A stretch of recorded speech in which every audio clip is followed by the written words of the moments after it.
Welcome to Your Schools on Community 7 Television. I'm Veis, and I'm your host. Each month we look at a different aspect of what's going on with Billings Public Schools. This month we're very lucky to be joined by Superintendent Greg Upham. Greg's going to talk to us about some of the ongoing challenges that they've had with the elementary budget and some of the remedies that might be out there. So Greg, thank you so much for joining us today. Thank you for having me, Schutz. You bet. So let's dive right in. Give us a little bit about a history and background. I think a lot of our viewers probably are aware that the elementary school district with Billings Public Schools is having some struggles. Talk to us, give us some background and some history about how we kind of got where we are maybe today. Well, our new CFO, Craig Veis, came to me shortly after the successful high school levy last spring and said it appears that we could be looking at a $1 million to $1.5 million deficit. And so as we began to dig into that, we completed a regressive analysis of our budget, and we saw that the 2 years prior to the first new middle school coming online, there was roughly a $3 million surplus. And then after the first middle school came online, there was only a $300,000 surplus, budgets being mostly the same walking through. And then the year that Ben Steele came online, then there was a $900,000 deficit that, as I've reported, wasn't disclosed to the trustees. And then led to the next year, which was my first year, which was last year, was we were experiencing at that point in time in May $1 million to $1.5 million, which then grew to about a $2.4 million deficit at the end of that year. So in looking at that, the cause of it was basically it was an increase in the number of, we use the term FTE, full-time employees, but the staffing needed to support the schools, and then also additional staffing prior to that to meet the accreditation standards. Sure. And so that's primarily the cause. Do you know, do you have some history on where was Billings Public Schools as far as accreditation standards goes when they had to start adding some staff? How out of whack were they, and what did they have to do to kind of meet that problem that arose at that time? Wasn't here at that time, but right. In my conversations with individuals, and it's a great question, you know, I've said publicly the decision to build the 2 middle schools was absolutely the correct decision. Prior to that, there was issues with enrollment, issues with accreditation, meaning that there were too many students in this school versus how many teachers there were, and so Billings went from a K-6, 7, 8, 9 through 12 model to a K-5, 6, 8, 9, 12. And so in addressing some of those class overages and the need to add additional FTE helped reconcile that issue. So that's prior to the middle schools coming online. Then as the middle schools coming online and the operational cost to operate them and the staff required to staff them created the issue. So accreditation prior to, because class sizes were large and they were falling out of accreditation. Accreditation says that so many students per class per teacher. Sure. Yeah. Talk to us maybe a little bit, and let's get some clarification on Billings is both a K-8 district and a high school district, and how does that play out in your budget? Like you said, okay, we passed the high school budget. Okay, well, why isn't everything all good then? Yeah, another great question. So, for whatever reason, in Montana there are 2 districts in a K-12 district, as you stated, a K-8, which is referred to as the elementary district, 9-12, which is referred to as a high school district. And so they are funded basically based on the enrollment that you have, and then you're allotted some for the amount of buildings that you have. And so that's been kind of a contentious point versus large communities and small communities. You know, we have 33 schools, and so we're not funded for 33 schools, but we're funded for the amount of enrollment that we have. And so those budgets stand alone and they do not crisscross. All right. So you're not allowed to say, oh, well, geez, we got reserves in high school, we'll just take those and put them down there. That I'm assuming can't happen. No, we're not. However, there was a law passed several years ago that refers to as the multi-district, which is at the year end, when you have year end funds, you can put that into one account and it can be drawn off both sides. It's the only time that those funds can interact with each other, and they're used for one-time onlys, which is what we have been using the last couple of years to support the elementary budget. Okay. All right. So talk to us a little bit about then some of that funding for that and how How is that funding tied into local mill levies, and then also what the state provides as far as funding for those school districts? I guess maybe start with this: is the funding that comes from mill levies and the district different for the high school district versus the elementary district, or that all kind of comes in and you guys have to do the accounting on that? Well, we use the term levers. So there are revenue levers, and the largest revenue lever is the percent that the state supports the school districts with. And they guarantee that the state will provide 80% of the allotted budget authority, the most you can spend, if you will. So to break this down, let's say that for easy simple math, let's say that the Billings School District has a $1 million budget. Okay. Obviously, it doesn't. Right. The state says we will provide $800,000, and then it's up to the local taxpayer in the form of a mill levy to provide the additional 20% if you want to take it to the 100% cap. Right. And so that's why mill levies are so important. It helps support us at a level that we can operate. Okay. And where are we at as far as Billings Public Schools? Let's go back to that example with $1 million, 80 from the state, and are we right at the 100%, or is there some wiggle room there? There's some wiggle room there. I asked the trustees, and they have voted to approve a mill levy for the elementary school this spring. We'll be asking approximately for $1.5 million. And that will be, we're just working the numbers up right now. It'll move a little bit different based on our February enrollment. Sure. But it's right in the $1.5 million. All right. And those state dollars that are coming in that way,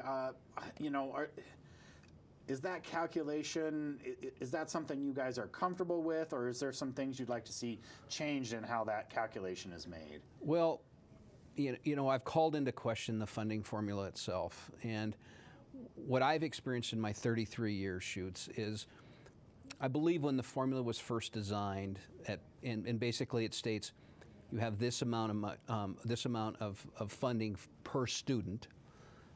Right now we're at a little over 17,100 students. What it says is that you have the ability to gain this much funding for these many students. And then from that standpoint, then you're held to that standard regardless of what occurs, in your situation. So how does it affect, I guess, maybe a school district the size of Billings Public Schools against maybe a school district that has, 20 kids in it or something like that? How does that imbalance work itself out in the state funding formula? Well, there's some interesting pieces to this. When the formula was first designed and they allotted so many dollars per student, it didn't take into account the amount of additional resources that we're using to accommodate our student need. Sure. That being school resource officers are not held to, that's not accreditation, it's not required by accreditation. School nurses is not required by accreditation. Interventionists, which help support we have them in the elementary schools now that help students read and do math. Social workers are not a part of that. And so the larger you get, the more need there is that you provide to your students so that they can be successful versus a smaller school who doesn't have that amount of students with that much need. So I call into question the formula itself. It wasn't designed to handle what we need now. And when we look at the way the system, the K-12 educational system was designed, it was designed on the premise that the individual entering the system was prepared at a certain level. And if that student isn't prepared at that level, meaning, knows their ABCs, do those kind of things, it struggles because it works best metaphorically if everyone's relatively the same height. Then it also is based on the premise that the student is supported at a certain level as they move themselves through the system. Home, hot meal, proper health care. Sure. Those types of situations. And so if that student doesn't have that, then we have compensated making sure that student has a positive learning environment going through, which is our job.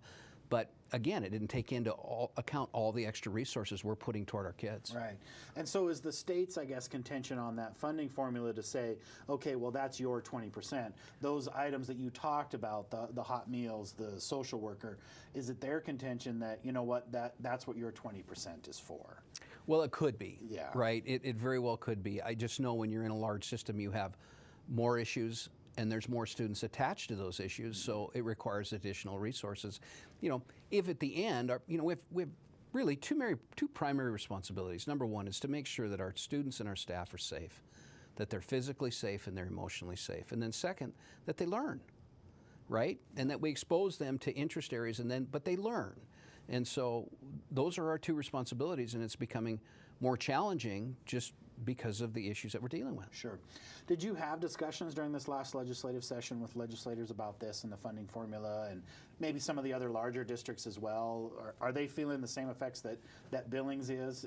Yeah, I've been talking with my peers across the state. We're all experiencing, budget issues. Now, to this degree, I don't believe to this degree, but that's not to say that that other districts aren't seeing, significant budget issues. So yeah, and having the opportunity to visit with the legislators, it's only my second year here, but I have had the opportunity. I met with Governor Bullock 2 weeks ago. He was in town, had a chance to sit down with him and share frustrations and concerns about the formula and about the budget, and we'll continue to work with state officials. Sure. All right. Well, so let's move on back to the elementary budget as it is today. Walk us through the process. Kind of once you guys realized, oh, hey, there's an issue here. There's something we got to do. Walk us through the process that you took to get to where we are today. Yeah, I immediately put a hiring freeze on at that point in time, and then started to really dig in and look. And as I shared earlier in this interview, did a regressive analysis to see just exactly what was going on. Then from there, did a projection, a 5-year projection of a best case scenario, worst case scenario, and really what I feel as a superintendent is the best estimate moving forward. And I have some concerns. I have some concerns moving forward that if the consumer price index doesn't come up, which is the number that the state usually follows in supporting school districts, if that doesn't come up in the next several years, we could be in this same boat moving forward. So as far as the identification of the reductions, I met with the executive directors that oversee our entire district, and I said we will follow two basic principles with an overarching concept. And principle number one was not to reduce or impact our safety. And so we didn't look to school resource officers for a reduction. We didn't look to school nurses for a reduction. We didn't look to social workers, any of that type of safety piece. Secondly was to bring the district within accreditation standards. So any programs that we are offering that surpass what the accreditation standards state were subject to review for reduction. And then the overarching principle was to look for reducing programming versus elimination of programming. And I think we were able to do that. We looked at a wide array of the district in its capacity, and then I shared those reductions with our trustees and with our administrators, and then with our entire district and also the press. All right. So when you brought those kind of recommendations to the trustees, what kind of feedback did you get from them? Is it kind of what they thought, or did they have some things that, you know what, we didn't even think of that? There's at the upcoming January 27th meeting, there'll be probably more dialogue, but I haven't really received any feedback as far as, how did you get there? How did you do this? But I'm sure there'll be conversations coming forward. Okay. What about some of the other stakeholder groups? Okay, now these are the recommendations. You've gone out and talked to them. What kind of feedback are you getting from the other stakeholder groups? Well, as I had shared in my memo to the district and the stakeholders, what we wanted to do first was I had the executive directors meet with the groups that were being impacted and or individuals that were being directly impacted. That was important for me as a superintendent to know that we sat down personally with them. Mm-hmm. I wasn't in every meeting, but our executive directors were to say, here's where we are, here's what our plan is, we want feedback. if there's anything that we have missed, should consider moving forward, look at.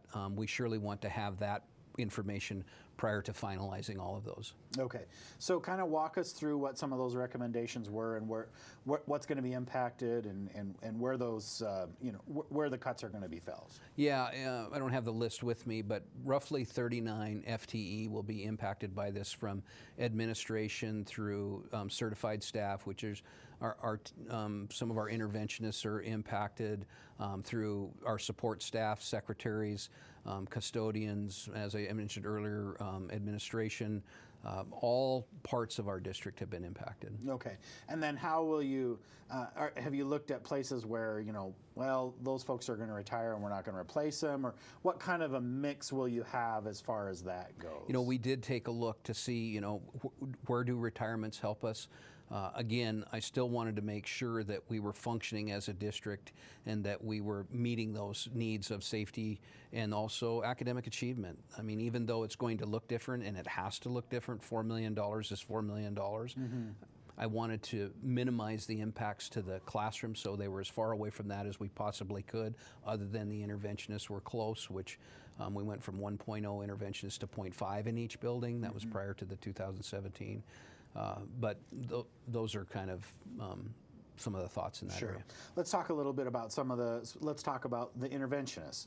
What role do they play now, and how will that change once this is implemented? Well, again, when you talk about the funding formula, interventionists aren't attached to accreditation, but they're the individuals in our elementary schools who sit down with our little people and focus intently on some of their math and literacy skills in support of the classroom. Mm-hmm. And so they're a very valued, not that others aren't, but a very valued component to that.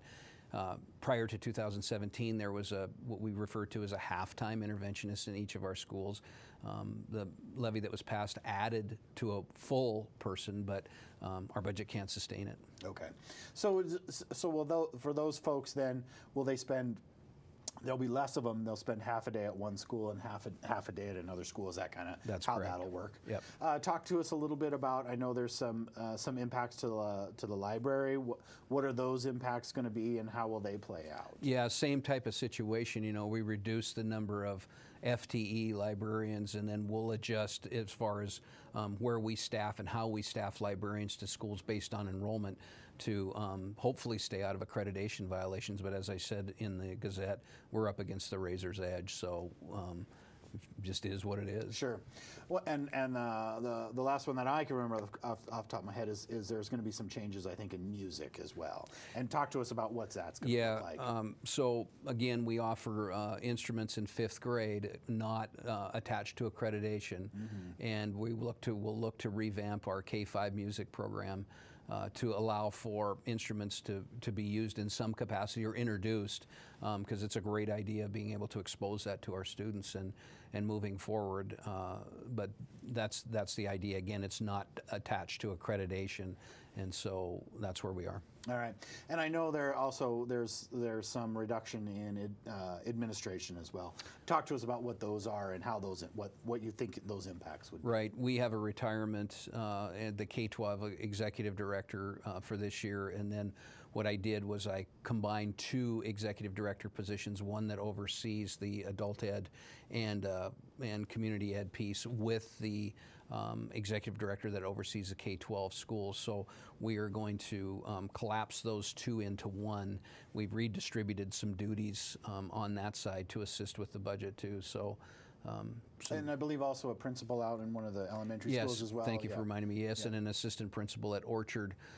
We can hopefully regain some of that funding at Orchard and put it back into the title schools to beef up or bolster up the extra academic support that we may need. Okay, and so if folks want to kind of comment on this or kind of give their input on what you guys have proposed at this point, what opportunities are out there and available to them to do that? I imagine you can come to school board meeting, but what else would be available out there? Right. I think any of our executive directors that oversee our departments would be good contact people, but of course, my office for sure. I'd be open to visiting with anyone. Okay. Is that information out there on, I know the Gazette did a story on it, but do you guys have something on your website or something like that where people could go and kind of download a long form of what these impacts might be? Not yet. We're kind of finalizing that, but we'll get that out soon. Okay, all right. So now this is out there. This is a proposal you'll be made. It's not yet been implemented. Is that something the school district, the trustees have to do? Is that the process at this point? Right now in the month of January, what I've asked for is feedback. So, the trustee meeting our board meeting is on the 27th, and then we are communicating, daily with individuals and people who become more interested in it, and so on and so forth. So it'll be an online. The nice thing about it was that we introduced this soon enough that we're not up against a cliff, that we have time to listen and to vet situations and look at things. Okay. Are there other stakeholder groups that you guys are planning to go out and just have a conversation about this particular issue with? Yeah, we're in that process right now. In fact, after I leave here, I have another meeting. But yeah, it's meeting with groups and organizations. Our labor unions have asked for me to visit with them, which I'm glad to have that opportunity to, and then any community groups or whatever will be open, yeah. So if there's a community group out there and they want to have you come to discuss it, just give your office a call and try and get it scheduled that way? Yeah, my assistant Marta will take that call and schedule me in. Okay. So then when will the trustees, you guys will have a good discussion, get some feedback from the community. When will the trustees have to make a decision by, as far as how this is going to go, even if it's shaped a little bit differently than what's out there right now? Fairly soon, because people are considering retirements and so on and so forth. But like I said, we're not up against a cliff here. We have ample time, and I would imagine, in the next several weeks or so, maybe a little bit longer, we'll have that ability to make decisions. Okay. Yeah. Given where we're at today and what's out there, let's just for now. I know that you want people's feedback and input and all of that, but just so we can play out the scenario moving forward, let's just say it stays the same. And again, I will reiterate again, you want people's feedback for that. But let's just play out the scenario that it stays the same. The trustees implement this. Is this something then that will be address this budget shortfall for the next 3 to 5 years? Is that kind of where you guys think this will be, or will there be additional things going forward into the future as well? There very well could be additional things going forward. We are in a negotiation year. I don't know where that's going to go, and I don't know specifically where the state's going to come in with its revenue lever. I anticipate our enrollment staying relatively the same, maybe a little bit of growth. That would be good. If it declines, that'll change, because the primary component to how you're funded is the number of students that you have in your district. And so those, I've made best estimate, but you can't guarantee, but we'll see where it goes. Okay. And then if the trustees should choose to run a levy, would it primarily just kind of replace some of the cuts that are going on now, or talk to us about what you think that levy might do? That levy's designed specifically for operational costs. So that's the operation of the elementary district. Will it completely replace the reductions? No. Okay. Not at all. Okay. It's $1.5 million up against 4 plus. Sure. So and I built the scenarios with the mill levy not passing. Okay. That's been a challenge, but I'm very pleased with the way the community responded to our high school levy. And get out and communicate this. I think our people will understand. Okay. Is that something that would come in the spring then? Yeah, we have the levy scheduled for Tuesday, May 5th. Okay. Yep. Okay.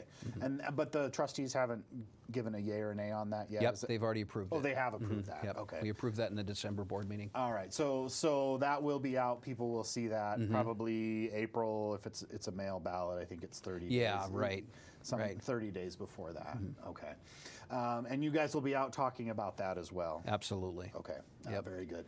And then with all of that going forward, if there are more cuts to be made, have you guys done any kind of looking into the future and where you think some of the hard impacts really are gonna come down into the future? Yeah, additional reductions will be additional impacts on the district, and yes, we refer to them as tier 2, but yeah, we have tier 2, not specifically identified, but areas surely. Okay. And then as we run into the 2021 session and the 2020 session, are there specific things you'll be talking to legislators about in the coming months about ways you think that they could fund schools in a better way? And maybe what are 2 or 3 of those things they could do? Yeah, I think we need to identify different revenue sources. What could they be?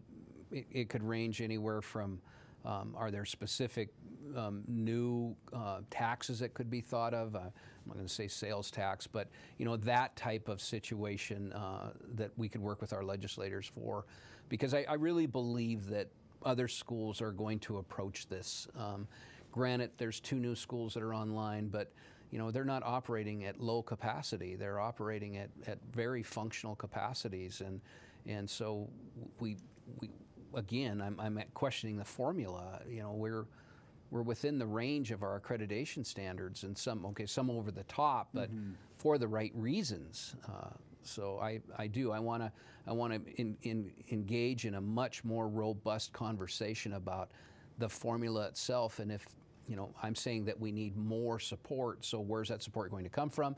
Answer your question. I think it's an ongoing conversation because there is tax fatigue, and there's tax fatigue with the property owner. Sure. All right. Anything that we haven't touched on today in discussing the elementary budget that you wanted to include or for people to know?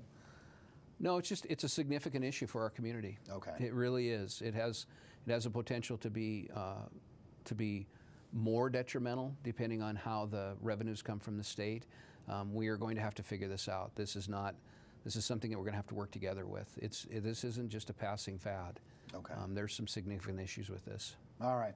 Well, Superintendent Upham, thank you so much for coming on and discuss this. I know it's a very timely issue, and hopefully we can get this out for people to see. And I know you guys are really looking forward to the feedback and hearing from folks their thoughts on what you guys have proposed and any ideas they might have that could Help students. help the situation. Yeah. So thanks for coming on, and I know you got a lot of hard work ahead of you.